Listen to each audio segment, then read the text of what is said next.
Francky, donc je suis opticien, ça fait 34 ans que je suis dans cette profession.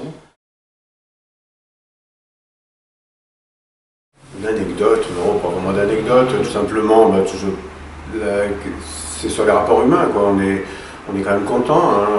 Par exemple, quand deux clients se rencontrent par hasard dans un magasin, c'est toujours agréable pour un opticien que ce genre de choses arrive. Il a l'impression de faire partie du quartier, de faire partie de la vie du quartier. Voilà, ça c'est un des moteurs qui anime beaucoup d'opticiens.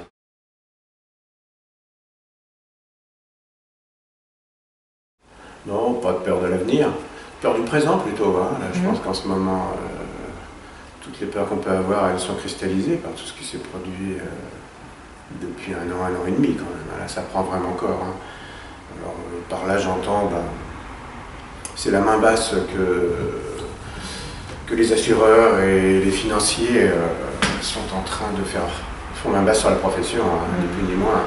Et donc, voilà ce qui a lieu de nous faire peur aujourd'hui. Après ça, pour l'avenir, nous ne sommes pas inutiles. La fonction de l'opticien est quelque chose de créatif, dans la mesure où, à partir de produits semi-finis, nous délivrons une prestation qui comporte des produits finis. Et ça n'est pas du vent, c'est pas quelque chose qu'on peut se faire dilapider comme ça par un assureur ou par un financier. Alors la proposition par rapport à cet état de fait, ouais. Oui quand même. Si par exemple, les réseaux de santé, qui sont quand même quelque chose qui tire vers le bas, tout ça, ça repose sur un manque de confiance dans sa pratique. Et quand on est sûr que ce qu'on fait est bien pour le porteur, on s'y tient mordicus. C'est pas parce qu'un assureur ou un financier vient nous expliquer que c'est pas bien ce qu'on fait, qu'on pourrait le faire beaucoup moins cher et que ça serait aussi bien parce qu'on pourrait augmenter notre chiffre d'affaires par l'augmentation du volume des lunettes traitées.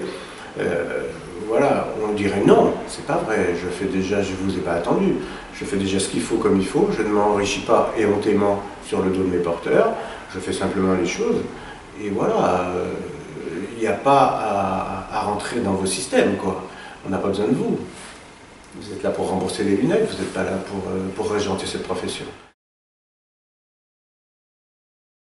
Voilà, et donc pour ça, il faut que l'opticien ait confiance en lui. Pour qu'il ait confiance en lui, eh bien, il faudrait peut-être qu'il reprenne un petit peu la main sur la technologie pure. Voilà. Le cœur du métier, ça reste la technologie lunetière. C'est pour ça que les porteurs poussent notre porte, c'est pour ça qu'ils viennent chez nous.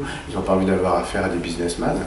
Ça n'a absolument aucun intérêt. On a des comptables, on externalise ce genre de compétences. La première chose que demande un porteur quand il pousse la porte d'un opticien, c'est pour ça qu'il le voit, c'est pour ça qu'il lui dit vous êtes un spécialiste, c'est de comprendre ce qui se passe dans les verres de lunettes qu'il va lui vendre.